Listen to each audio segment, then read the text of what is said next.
This is Paul. He's going to read with us tonight. Okay, so we are getting into Team Human by Douglas Rushkoff, and this is part 4, Figure and Ground. I'll take a little sippy sip before I start. Okay. 25.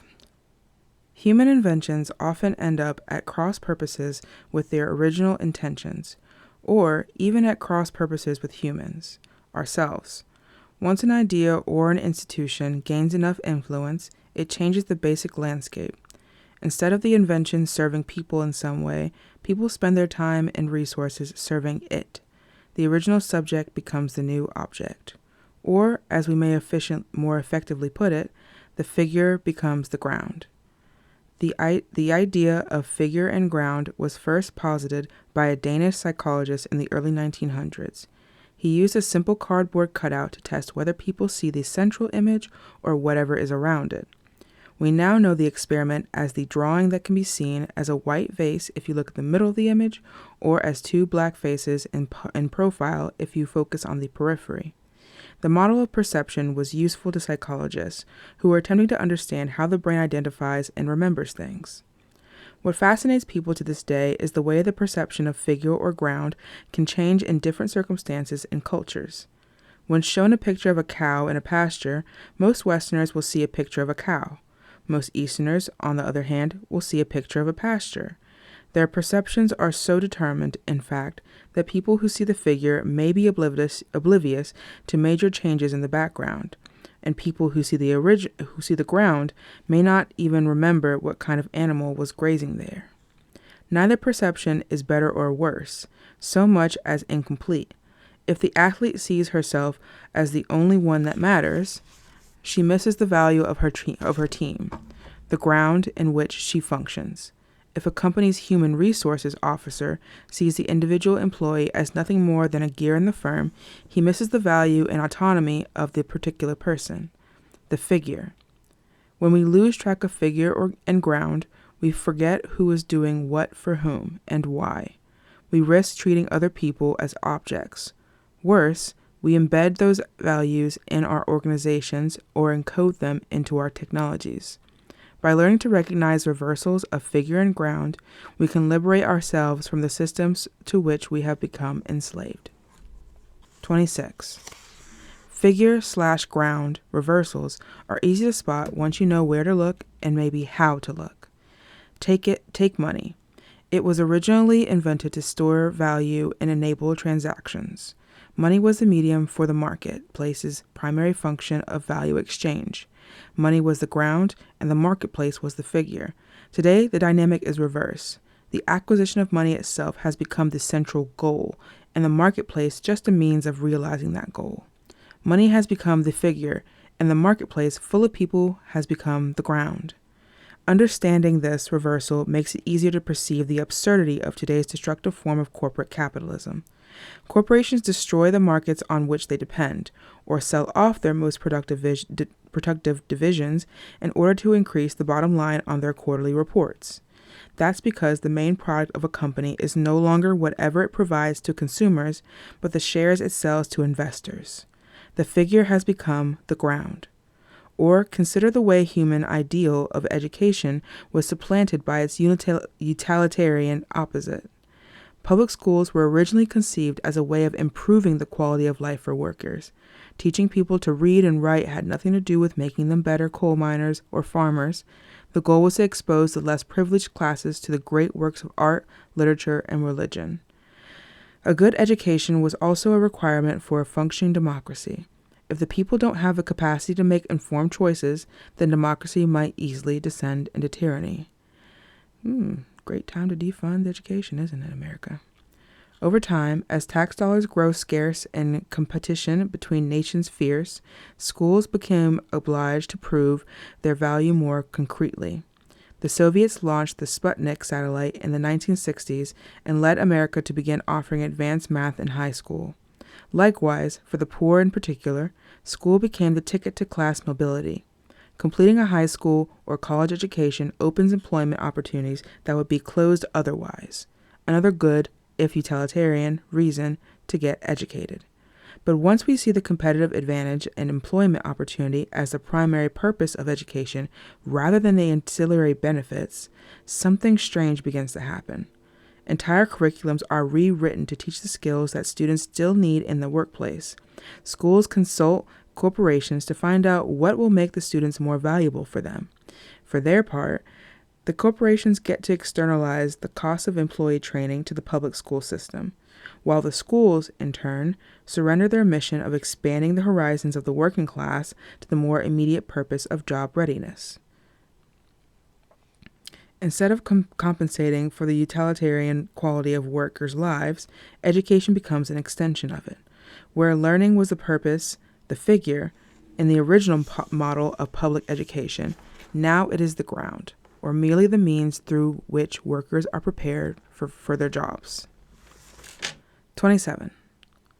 Technologies seem free of embedded agendas. Their automation and opacity make highly reversed situations appear quite normal and natural. For example, most Americans accept the premise that they need a car to get to work, and a better car leads to a more pleasant commute. But that's only because we forgot that our pedestrian and streetcar commutes were forcibly dismantled by the automobile industry. The geography of the suburban landscape was less determined by the concern of our quality of life than to promote the sales of automobiles that workers would be required to use. The automobile made home and work less accessible to each other, not more, even though the car looks like it's enhancing the commute. Once the figure and ground have been reversed, technology only disguises the problem. In education, this takes the form of online courses that promise all the practical results for a fraction of the cost and inconvenience.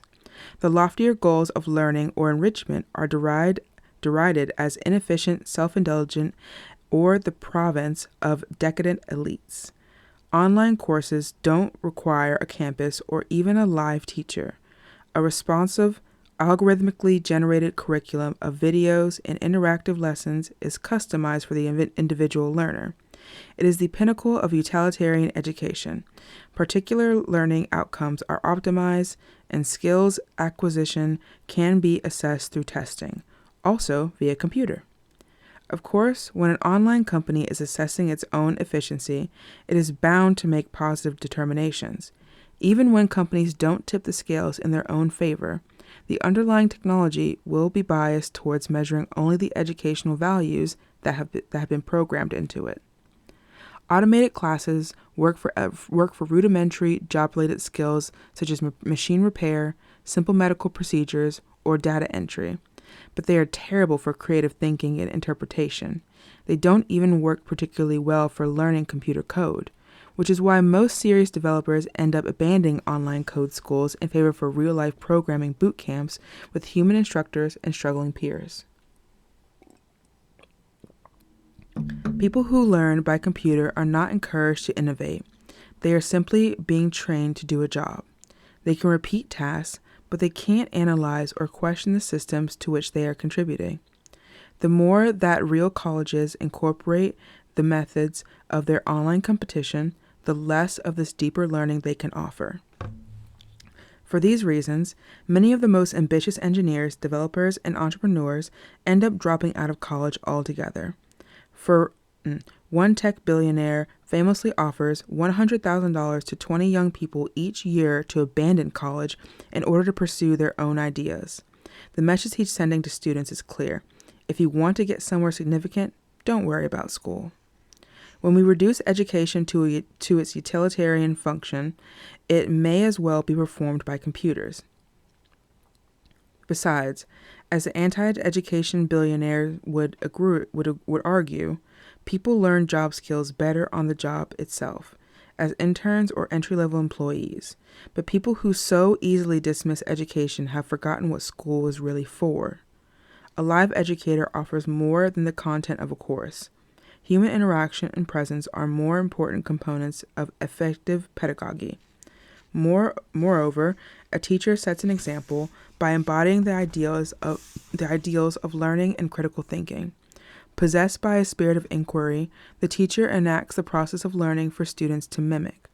The act of mimesis itself matters. One human learning by watching another, observing the subtle details, establishing rapport, and connecting to history. It's the ancient practice of people imitating people, finding role models, and continuing a project from one generation to the next. The human social engagement is the thing. The utilitarian applications are just the excuse. When we allow those two to be reversed, the figure becomes the ground. 28.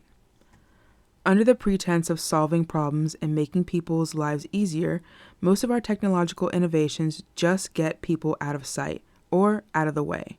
This is the true legacy of the industrial age.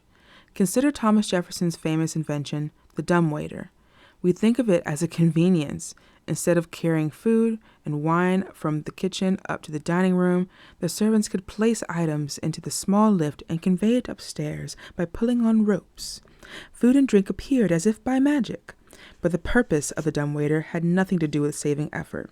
Its true purpose was to hide the grotesque crime of slavery. This may be less technology's fault than the way we've chosen to use it. The industrial age brought us many mechanical innovations, but in very few cases did they actually make production more efficient. They simply made human skill less important, so that laborers could be paid less. Assembly line workers had to be taught only a single simple task, such as nailing one tack into the sole of a shoe. Training took minutes, itself instead of years. And the workers complained about their wages or conditions, they could be replaced the next day. The industrialist dream was to replace them entirely, with machines. The consumers of early factory goods loved the idea that no human hands were involved in their creation.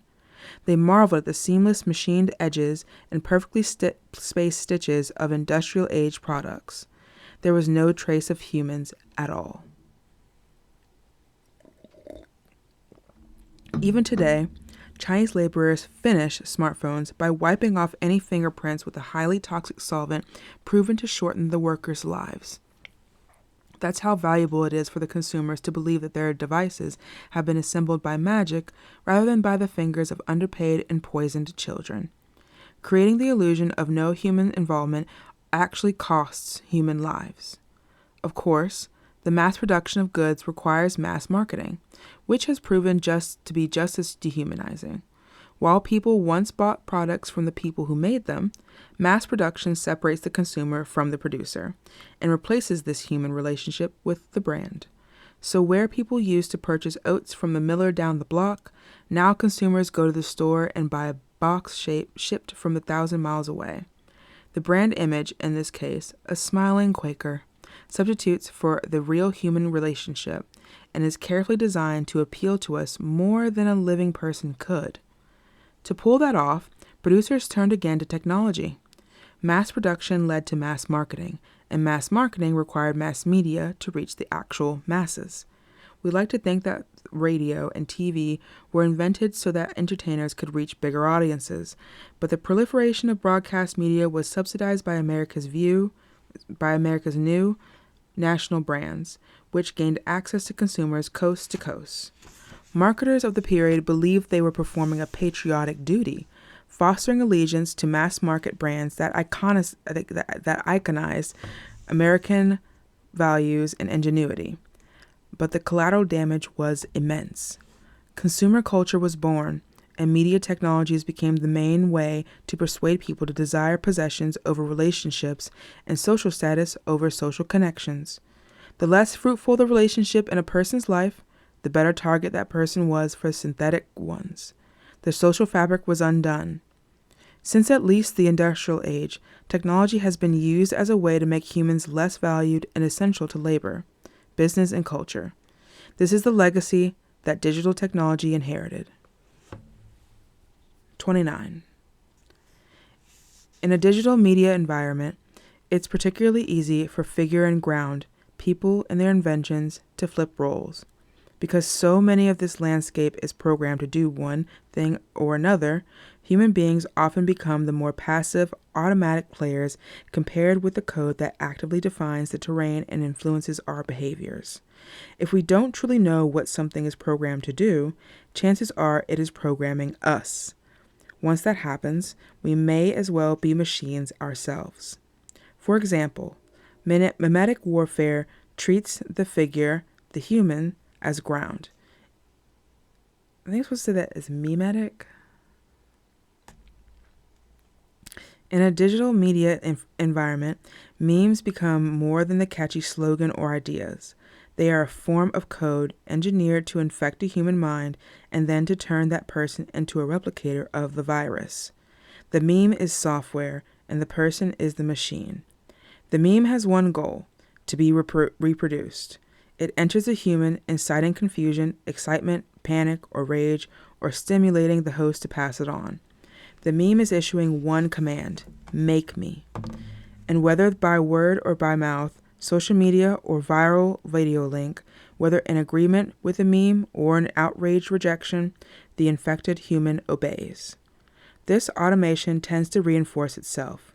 The more we experience people as dehumanized replicators of memes, the more likely we are to treat one another as machines to be operated with, rather than as peers with whom to collaborate. Combined with other styles of manipulation and triggering, we end up in a world where success in business, politics, or even dating appears to depend on our ability to control others.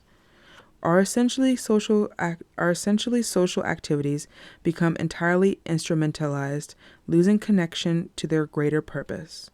Under the pretense of optimizing probabilities or gaining broader choice, we surrender real connection and meaning. We become mere instruments. The big reversal here is that our technologies used to be the instruments. They were extensions of our will, expressions of our autonomy as human beings. They gave us more choices. Of course, each new choice our technologies opened up to us also risked alienating us from the primal connections of nature and one another. Fire let us live in places otherwise too cold for human habitation. Electric lights let us stay up and do things late into the night. Airplanes let us travel across a dozen time zones in a single day. Sedatives let us sleep on the plane, stimulants wake us up when we arrive, and mood drugs help us cope with the stress of living that way. Sunrise and sunset are images for the computer desktop. As we drift away from the biological clock through which we fuse to find coherence, we become more dependent on artificial cues. We begin living as if we were in a shopping mall or casinos, where day and night, as well as desire, are programmed by the environment. Everything is strategized by something or someone. Even though the walls, lights, ceilings, and signage appear like features of the natural world, we are being optimized by something outside ourselves, toward purposes we don't even know. The music in the supermarket is programmed to increase the rhythm at which we place things into our shopping carts, while the lighting in the office changes to increase our productivity during the afternoon lull. Our digital world like the ultimate casino in this respect. It may have begun as a series of tools for a specific purpose: spreadsheets, word processors, calculators, messaging, calendars, contact lists. But these tools went from being analogs or metaphors for real-life activities into being their replacements. Our technologies change from being the tools humans use into the environments in which humans function. Think of the way video game graphics advance from crude vectors indicating spacecrafts or asteroids to high-resolution, texture-mapped simulations of worlds. Playability has never depended on realism, any more than an authentic reproduction of a gun makes for a better game of cops and robbers than a stick. The more realistically a play world is depicted, the less play is involved, and the more easily the player is manipulated to spend more time, energy, or money in the alternate world. As gaming goes from toy to simulation, the player becomes the played. Similarly, as technologies go from tool to replacement, the humans using it devolve from users to the used. Yes, the The digital world offers more choices, but it's not the humans, or at least not the users, who get to make them. 30. Those of us who witnessed the dawn of the interactive era originally believed that digital technology was going to bring back the human powers and priorities that industrialization had vanquished.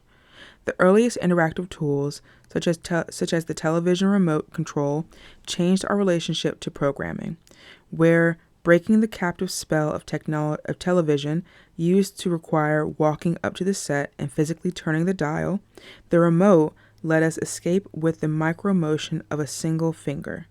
As cable television expanded the offerings, we found ourselves less watching a particular TV program than playing the TV itself, moving from channel to channel and keeping track of multiple shows, or observing the similarities and contrasts between them. Extending the play, the joystick turned the television into a game console. As thrilling as Pong or Space Invaders may have been, the mere ability to move the pixels on the screen felt revolutionary. Just as the remote had let us deconstruct the content, the joystick demystified the technology. The pixels were no longer the exclusive province of corporate news networks and Hollywood stars, but something that could be manipulated by anyone. Likewise, the video recorder turned viewers into producers, breaking the monopoly on screen space. Finally, the computer keyboard and mouse turned the TV from a monitor into a portal. The internet gave us all the ability to share, distribute our own media, and promote ideas from the bottom up. At last, a medium had arisen that seemed to connect people rather than alienate us from one another. The content became less important than the contact. The internet would serve as a remedial help for a society desocialized by commercial television. Unfortunately, the people and companies that were still heavily invested in industrial age's values sought to undo the liberating impact of the remote control, the joystick, and the mouse. The technology industry wasn't consciously attacking human autonomy so much as reinforcing the user's role as passive consumers from which to extract value. Internet industry magazines declared that we were living in an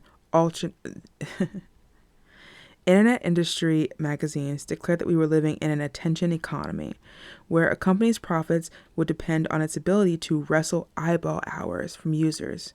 Kids use the remote to escape commercials and surf manipulative content from a safe distance where accused of having dangerously shortened attention spans. But how else were children supposed to respond to a world in which every place they set their gaze was an advertisement?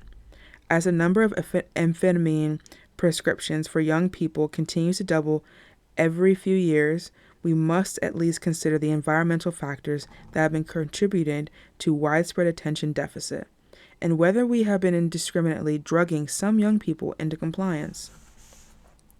Meanwhile, computer interfaces became unnecessarily inaccessible. Early computers could be controlled with simple typed commands. Learning to use a computer was the same thing as learning to program a computer. Yes, it took a couple hours, but it put the user in a position of authority over the machine.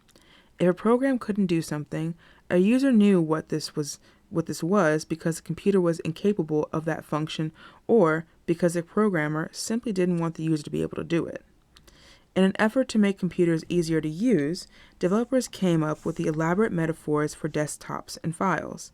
Consumers gained a faster on-ramp to using a computer, but were further distanced from programming. One operating system required users to summon the wizard in order to install software. It was surely meant as a friendly help feature. But the choice of a wizard underscored just how mysterious the inner workings of an application directory were supposed to be to a typical user. Finally, the new culture of contact enabled by digital networks was proving unprofitable and was replaced by an industry-wide ethos of content is king. Of course, content was not the message of the net. The social contact was. We were witnessing the first synaptic transmissions of a collective organism attempting to reach new levels of connectedness and wake itself up. But that higher goal was entirely unprofitable, So conversations between actual humans were relegated to the comments section of articles or better the reviews of products. If people were going to use the network to communicate, it had better be about a brand. Online communities became affinity groups, organized around purchases rather than any sort of mutual aid. Actual social media was only allowed to flourish once the contacts people made with one another became more valuable as data than the cost and missed shopping or viewing time. Content remained king, even if humans were okay. Content remained king, even if human beings were now that content. Okay, so I think this was a pretty interesting chapter because I think figure and ground is a great way to explain just kind of how misunderstood or maybe just how different, those in power saw, the rise of technological advances and how differently the public and, any person on the street really saw them. It is interesting how easily public perception can be swayed. And then I feel like sometimes you can just talk to any random person on the street and you'll have a sensible conversation because we all see what's going on, right? But I think, that's important why he mentioned that perception moment there earlier in the chapter where, everyone's kind of looking at something differently. And just because someone sees something in a different way, just because they see the ground instead of the cow, that doesn't mean that they're wrong. It just means that they might be missing a piece of the whole pie. And it seems like that is a really nice way of putting it, honestly. But I mean, it's true. I think that, especially when you were having a hard time, you're going through trauma or whatever, even with epigenetics, I think sometimes it's hard to think beyond what's happening to you in the moment. And while information and knowledge can be passed down through time, and, we definitely should be referencing and using all of our, elders' stories and lessons and the lessons from history, it's simply not clicking for some reason. And it's not as if, corporate America hasn't been a big part of why that's not clicking. It's because, you shove something down someone's throat for so long, they're not gonna really want anything else. They might even be disgusted with something else, because they're so used to this thing that you've been shoving down their throats, and you've been telling them it's good for you, and they've been believing you for some reason. But when so many people are cut off from having real community and real connection and communication through major changes in world events, it can be hard to think beyond what's stuck in your throat. I don't know. Yeah. But yeah, the good old chap. We're going to get into part 5 next time. I'll see y'all there. I probably wearing this wig, so don't expect it. I just wanted to do it because I put it on and no one saw me in it. And so, congrats. You see me in it. I did a great job. The lace looks amazing. All right. Bye.